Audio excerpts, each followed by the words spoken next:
성도 여러분, 낚시해 본 적 있으십니까? 저는 물고기를 손으로 만지는 게 무서워서 낚시를 못하지만 물고기를 잡는 방법은 의외로 단순합니다. 물고기를 힘으로 잡지 않습니다. 그리고 소리쳐서 잡지도 않습니다. 물속에 들어가 쫓아다니지도 않습니다. 물고기 잡는 법은 간단한데 아주 작은 미끼 하나면 됩니다. 반짝이는 것, 그리고 먹음직스러운 것, 그리고 향이 나는 미끼면 됩니다. 그것은 물고기에게 축복처럼 보입니다. 와, 공짜다. 이건 나를 위한 선물이야. 그렇게 생각할 수 있지만, 그런데 그 미끼 속에는 무엇이 들어 있습니까? 보이지 않는 낚싯바늘이 있습니다. 겉은 먹이지만 속은 파괴입니다. 겉은 선물처럼 보이지만 실제로는 죽음으로 가는 장치가 그 속에 들어 있습니다. 물고기는 보이는 미끼를 물다가 보이지 않는 바늘에 걸립니다. 그래서 이 미끼는 죽음을 위한 유혹입니다. 유혹은 가장 소중한 것을 잃게 만드는 달콤함이 있습니다. 유혹은 무서운 모습으로 다가오지 않고 내가 필요한 것을 믿을 만한 사람을 통해 가장 보편적인 상식으로 다가옵니다. 그래서 유혹은 공포가 아니라 공감을 무기로 우리 마음의 빗장을 풀게 만듭니다. 오늘 본문 신명기 13장은 바로 영적 미끼에 대한 말씀입니다. 겉으로는 기적이 일어나고 표적이 일어납니다. 그리고 겉으로는 사랑하는 가족과 친밀한 사람들이 있습니다. 그러나 하나님은 그러한 것들이 너를 나에게서 떠나게 한다면 그것은 축복이 아니라 멸망이라고 말씀하십니다. 사랑하는 성도 여러분, 사탄은 바늘을 먼저 보여주지 않고 항상 미끼를 먼저 보여줍니다. 혹시 내가 갈등하는 것이 있다면 이것이 생명으로 가는 길인지 아니면 하나님께에게서 멀게 하는 미끼인지 생각해 보아야 합니다. 오늘 신명기 13장을 통해 우리의 신앙을 유혹하는 영적 미끼는 어떤 형태로 다가오는지 살펴보도록 하겠습니다. 모세는 계속 이스라엘 백성들에게 하나님만을 경외할 것을 가르치고 있습니다. 12장에서는 여호와께서 택하실 그곳에서 제1계명인 하나님만 예배할 것을 가르쳤고 13장인 오늘 본문에서는 제2계명인 우상 숭배를 금지하라는 말씀을 이어가고 있습니다. 모세는 너희들이 가나안에 들어가면 우상 숭배의 유혹이 올 것이라고 경고하고 있는데 세 가지 측면에서 세세하게 말씀하고 있습니다. 우리가 오늘 함께 읽은 말씀은 1절에서 5절인데요. 1절에서 5절은 신앙의 테두리에서 오는 유혹에 대해서, 그리고 읽지는 않았지만 6절에서 11절에서는 가정의 테두리에서 오는 그 유혹을 말하고 있고 12절부터 18절에는 사회라는 커다란 테두리로 우리 우상을 숭배케 하는 은밀한 유혹에 대해 이야기하고 있습니다. 그런데 이러한 신앙적 그리고 가정적 사회적 유혹은 오늘날 우리도 동일하게 겪는 그런 유혹입니다. 바로 사탄이 우리로 하나님을 떠나가게 하기 위해 접근하는 방법이기 때문에 시대를 불문하는데요. 이러한 유혹을 어떻게 이겨야 할지 말씀을 통해 깨닫는 시간 되기를 바랍니다. 첫 번째 유혹은 영적인 능력을 가진 지도자로부터 옵니다. 오늘 본문 1절부터 2절 말씀인데요. 우리 한 절씩 교독하도록 하겠습니다. 제가 1절 말씀 읽겠습니다. 너희 중에 선지자나 꿈꾸는 자가 일어나서 이적과 기사를 내게 보이고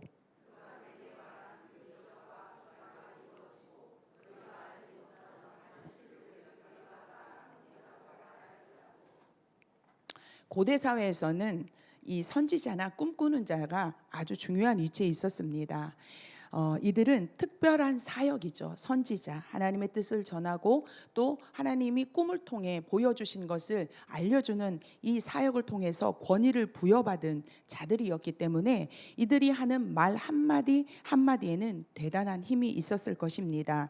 그런데 이들이 놀라운 그 말뿐, 그들이 갖고 있는 권위에다가 더해서 오늘 말씀을 보니까 놀라운 이적을 보이면서 이렇게 말하는 겁니다. 여러분, 여호와 하나님도 대단하지만 지금 내가 행한 이런 기적은 여러분이 모르는 다른 신들로부터 온 능력입니다. 여러분 이제 그 신을 한번 섬겨봅시다 라고 말한다면 이 말을 들은 백성들이 어땠을까요? 아마도 백성들은 눈앞에 펼쳐진 놀라운 이 이적과 기사 때문에 그 말에 현혹될 확률이 높았을 것입니다. 거짓 선지자가 어떻게 하나님이 하시는 이적과 기사를 행할 수 있을까 생각할 수 있지만 사탄 역시 초자연적인 영적인 존재이기에 어느 정도의 이적과 기사를 행할 수 있음을 우리는 알아야 합니다.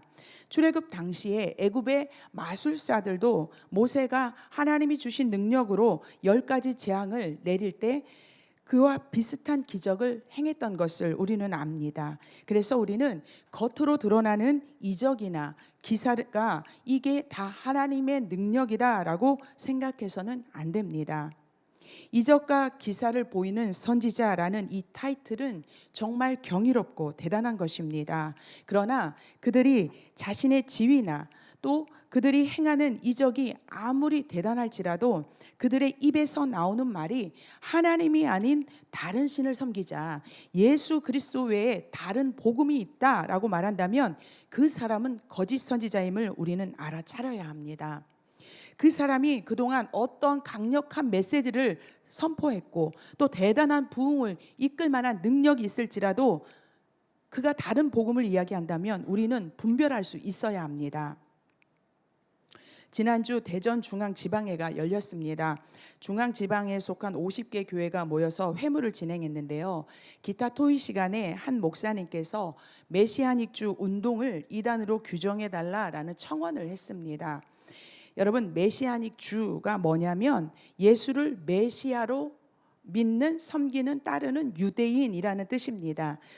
여러분, 아직도요 유대인 중에는 예수님을 메시아로 인정하지 않는 유대인들이 많습니다. 그런데 예수를 메시아로 믿는 유대인들이라면 반가워할 수 있잖아요. 그런데 왜 그 단체를 이단으로 규정하자고 한 것일까요? 이 문제를 청원한 목사님네 교회에 침례신학교를 졸업한 전도사가 부임을 했답니다. 그런데 그 전도사가 성도들에게 이 메시아닉주 사상을 가르쳤습니다. 이 메시아닉주 사상이 뭐냐면 예수를 믿는 것으로는 구원받기가 어렵다. 그래서 구약의 율법과 절기를 지켜야 되고 주일이 아닌 안식일을 지켜야 구원에 이를 수 있다라고 가르쳤던 것입니다. 이러한 사실이 드러난 후에는 몇몇의 성도를 이끌고 교회를 나갔다고 합니다. 여러분, 구약의 율법을 준수해야 한다는 것이 잘못된 가르침은 아닙니다. 하지만 예수 그리스도를 믿는 그 믿음 외에 율법 준수를 구원의 조건으로 내세우면 다른 복음이 되는 것입니다. 그런데 이런 가르침을 목회자가, 그것도 그동안 신뢰를 쌓아온 목회자가 오랜 시간 가랑비에 옷 젖듯 그렇게 가르친다면 여러분은 분별할 수 있겠습니까? 우리는 어떠한 경우에도 다른 복음을 전하는 자들을 분별할 수 있어야 하고 그러한 자들을 경계해야 합니다. 아무리 목회자라도, 아무리 은혜로운 말씀을 전하더라도, 아무리 갖가지 은사와 그리고 은사를 행할 수 있는 대단한 능력이 있더라도 예수 그리스도 외에 다른 복음을 전하는 사람이라면 여러분은 그런 사람을 분별할 수 있는 능력과 그리고 그를 내쫓을 수 있는 담대함도 가져야 합니다. 우리는 보이는 것에 약하고요, 감정에 약한 사람들입니다.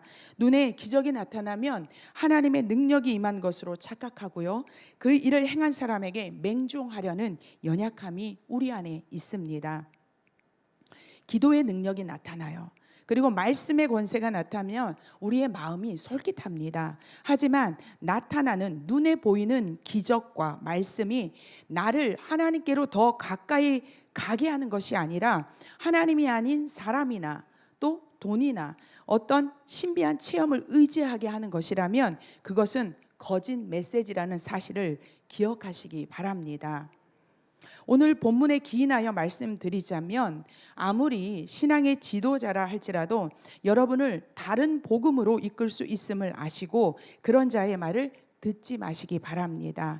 성경은 오늘 본문에서 이런 자들을 어떻게 하라? 죽이라라고 명령합니다. 영적 권위를 갖고 있는 자가 말한다고 분별 없이 다 받아들이면 여러분의 영혼이 죽습니다. 내 믿음을 지킬 수 있도록 이것이 복음인지 아닌지 분별할 수 있는 영적 분별력을 소유하시기 바랍니다. 그런데 이런 영적 분별력은 다름 아닌 말씀에서 나옵니다. 말씀이 기준이 될 때 무엇이 옳고 그른지 분별할 수 있습니다. 주의 말씀이 내 발의 등이 되어서 내 길을 비추어 빛이 되어 주셔서 우리를 인도해 주실 것입니다. 사랑하는 성도 여러분, 눈에 보이는 기적보다 우선시 되어야 할 것은 하나님의 말씀입니다. 삶이 답답하다고 신비한 능력을 찾아 헤매지 마시고 이미 우리에게 주신 하나님의 말씀을 붙잡으시기 바랍니다. 이 말씀 안에 우리 인생의 모든 해답이 있음을 믿으시기 바랍니다. 두 번째, 우리를 유혹하는 것은 가장 가까운 사랑하는 사람들로부터 옵니다. 13장 6절과 7절 말씀인데요. 한 절씩 제가 6절 여러분의 7절 말씀 교독하도록 하겠습니다. 내 어머니의 아들 곧 내 형제나 내 자녀나 내 품의 아내나 너와 생명을 함께하는 친구가 가만히 너를 꾀어 이르기를 너와 내 조상들이 알지 못하던 다른 신들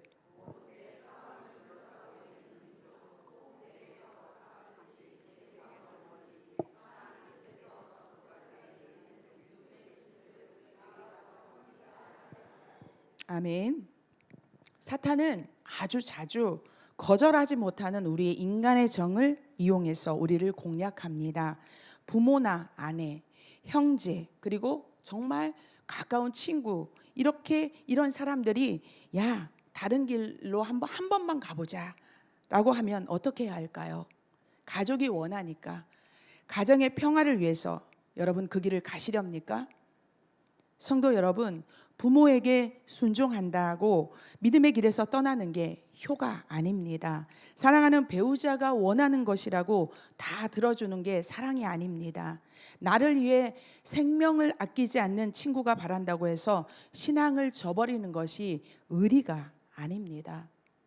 사랑하는 사람의 간곡한 권유가 불신앙의 길일 때 인간의 정보다 하나님의 명령이 우선임을 우리는 명심해야 합니다. 진정한 사랑은 상대방의 요구를 다 들어주는 것이 아니라 지금은 거절하더라도 결국 그를 하나님 앞으로 인도하는 것이 진정한 사랑입니다. 사탄은 가정의 평화가 깨져서는 안 된다라는 인간적인 생각으로 우리의 발목을 붙잡지만 가정의 평화는 하나님 안에서만 이루어지는 것임을 알아야 합니다. 당장은 분쟁 같아도 예수 생명으로 우리가 그 영혼을 품고 기도할 때 진정한 평화가 우리 가운데 이루어질 것입니다. 예수님께서 마태복음 10장 37절에서 이렇게 말씀하셨습니다. 아버지나 어머니를 나보다 더 사랑하는 자는 내게 합당하지 아니하고 아들이나 딸을 나보다 더 사랑하는 자도 내게 합당하지 아니하다.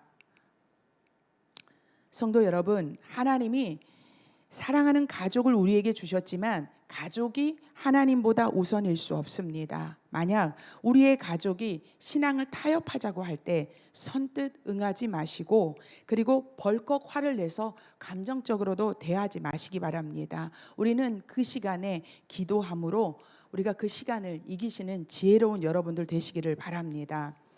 사랑하는 사람의 제안을 거부하는 것은 배신이 아니라 진정한 사랑의 시작입니다. 유혹은 가장 가까운 사람으로부터 옵니다. 그 유혹의 길에서 우리에게 필요한 것은 그들을 긍휼히 여기되 죄에 대해서는 단호히 노라고 말할 수 있는 용기입니다. 많은 사람이 가족을 통해 전도를 받아 교회에 나와 신앙생활을 하기도 하지만 반대로 가족을 통해 다른 신앙으로 빠지기도 합니다.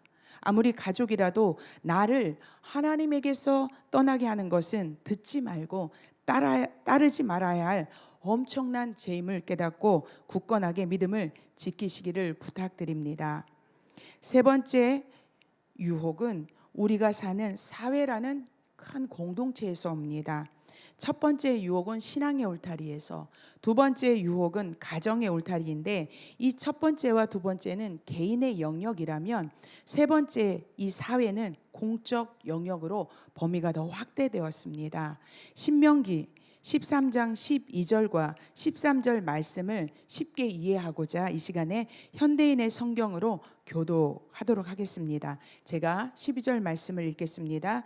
여러분의 하나님 여호와께서 여러분에게 주신 성에서 여러분이 살게 될 때에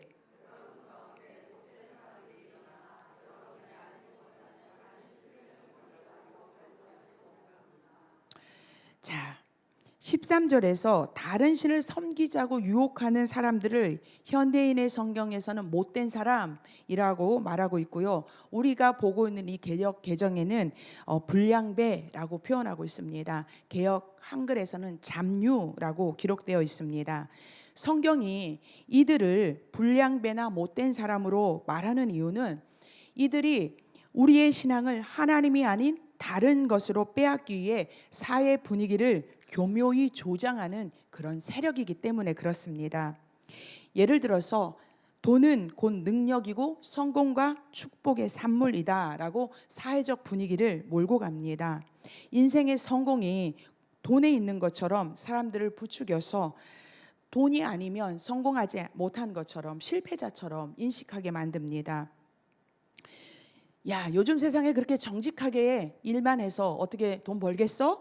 적당히 리베이트도 받고 필요하면 거짓말도 하며 사는 거야. 그렇게 융통성이 없어서 되겠냐면서 남들도 다 그렇게 살아라고 그렇게 죄를 일반화시킵니다. 세상은 군중 심리를 이용해서 악을 악이 아닌 것으로 만들어 버립니다. 여러분, 그렇잖아도 돈 때문에 고민하고 있는 그런 찰나에 남들도 다 그렇게 살아, 남들도 그렇게 해라는 말은 우리의 죄책감을 희석시키는 힘이 있습니다. 나보다 잘난 사람도 아무렇지 않게 하는데 내가 뭐라고 양심의 가책을 느끼나 라며 우리는 유혹에 넘어갈 수 있습니다. 그러나 성경은 우리에게 이 세대를 본받지 말라고 경고합니다. 다수가 여러 사람이 가는 길이라고 해서 그게 옳은 길이 아니라는 것입니다. 하나님의 말씀에 위배된다면 그것은 멸망으로 인도하는 넓은 문임을 우리는 알아야 합니다. 수단과 방법을 가리지 않는 성공은 하나님을 떠나 다른 신을 섬기자라는 유혹과 같습니다. 욕심을 채우기 위해 수단과 방법을 가리지 않고 원하는 것을 얻게 함으로 다른 신, 즉 우상을 섬기도록 우리를 유혹하는 것입니다. 또한 불안한 현대인의 심리를 이용해서 타로나 사주 등을 교묘하게 우리의 삶 가운데 들어와 있습니다. 우리 그리스도인들이 점집에 가지는 않으시잖아요. 그렇죠? 그런데 우리 젊은이들 속에 타로를 하나의 놀이문화 정도로 생각하는 친구들이 있습니다. 어디는 보니까 이 타로를 이게 해석해 주는 사람을 타로 리더, 타로 매니저라고 하는데요. 보니까 심리 상담사 이렇게도 얘기를 하더라고요. 마치 타로가 심리 상담처럼 여기도록 그렇게 조장을 하는 것입니다. 그런데요, 여러분, 타로는 분명 점입니다. 요즘 유행인데 재미로 보는 건데 어때? 라고 생각하겠지만 여러분의 인생을 카드 한 장에 맡기시겠습니까? 그 타로 리더의 그 사람의 해석에 여러분의 현재와 미래를 거시겠습니까? 여러분, 유행 따라가다가 재미 쫓아가다가 우리의 영혼이 도둑맞습니다. 내 미래가 안개 속같이 답답할 때 카드 몇 장과 점술가의 말에 위로받지 마시고 신실하시고 전능하신 하나님의 약속을 믿고 믿음으로 나아가시기를 바랍니다. 또한 최근 우리를 힘들게 하고 정말 생각하게 하는 것이 상대적인 박탈감입니다. 오늘 본문 말씀대로 하면 어떤 불량배가 어떤 못된 사람들이 일어나 서로가 서로의 삶을 비교하게 합니다. 야, 저 사람은 강남에 아파트를 샀대. 야, 그 집 자식은 대기업에 들어갔대. 그런데 너는 그렇게 열심히 기도하고 교회 다니고 신앙생활 하는데 자랑할 게 뭐 있어? 라면서 세상의 잣대로 우리를 비교합니다. 사탄은 우리에게 너 교회만 다니지 말고 세상의 성공과 유행도 같이 쫓아야 한다고 우리를 부추깁니다. 세상의 기준, 어느 만큼 많이 가졌냐로 우리의 시선을 돌리게 하므로 하나님이 내게 주신 은혜를 망각하게 하고 그리고 하나님을 향한 우리의 신뢰를 무너뜨립니다. 성도 여러분, SNS를 하면서 또한 여러분들 친구들의 모임에서 가장 많이 들리는 이야기가 무엇입니까? 혹시 하나님보다 재테크 관련 소식, 자녀 성공 이야기, 건강 비법이 인생에 없어서는 안 될 것으로 말하고 있지 않습니까? 그것이 바로 오늘 본문이 경고하고 있는 성읍을 유혹하는 불량배들의 목소리일 수 있음을 기억하시기 바랍니다. 누구는 부동산으로 돈을 벌었다더라. 주식으로 돈을 벌었다더라. 여러분, 이런 소리 들으면 안 하는 나만 바보 같아요. 그리고 나만 손해보는 것 같습니다. 입시를 앞둔 자녀에게 야, 주일 성수해야 돼 라고 가르치는 내가 미련한 사람 같아 보입니다. 세상의 수만 가지의 우리의 길을 열면요, 하나님께 집중할 수 없습니다. 우리가 뜻을 정하고 하나님께 집중할 때 세상 소문에 흔들리지 않게 되는 것입니다. 그런데요, 그렇다면 우리는 이렇게 시시각각 다가오는 유혹을 어떻게 하면 이길 수 있을까요? 신앙의 테두리에서, 가정의 테두리에서, 사회적인 테두리에서 들려오는 너무 많은 유혹 속에서 우리는 이 정말 거대한 기류 앞에서 어떻게 이 유혹을 이길 수 있을까요? 학창 시절에 체육 시간이나 조회 시간에 이렇게 앞에 다 모이잖아요. 그럼 선생님이 가운데 있는 맨 앞에 친구를 기준으로 정했습니다. 그 친구가 오른손을 들고 기준 하고 외치면요, 사람들이 쫙 흩어지기도 하고 다시 모이기도 합니다. 다른 사람이요 다 움직여도 기준인 친구는 움직이지 않습니다. 왜요? 기준이기 때문에 그렇습니다. 모두 다 움직이고 다 변해도 기준은 변하지 않는 것이지요. 그런데 이 세상에 우리의 기준이 될 수 있는 것은 영원히 변하지 않는 하나님의 말씀뿐입니다. 우리 성도들에게는 말씀이라는 기준이 있습니다. 우리가 하나님의 말씀을 붙잡으면 무엇이 유혹인지 분별할 수 있습니다. 우리가 하나님의 말씀을 붙잡으면 유혹을 이길 수 있는 힘도 그 말씀에서 나오게 됩니다. 오늘 본문 18절은 이렇게 말합니다. 우리 다 함께 13장 18절 말씀을 함께 읽도록 하겠습니다. 내가 만일 내 하나님 여호와의 말씀을 듣고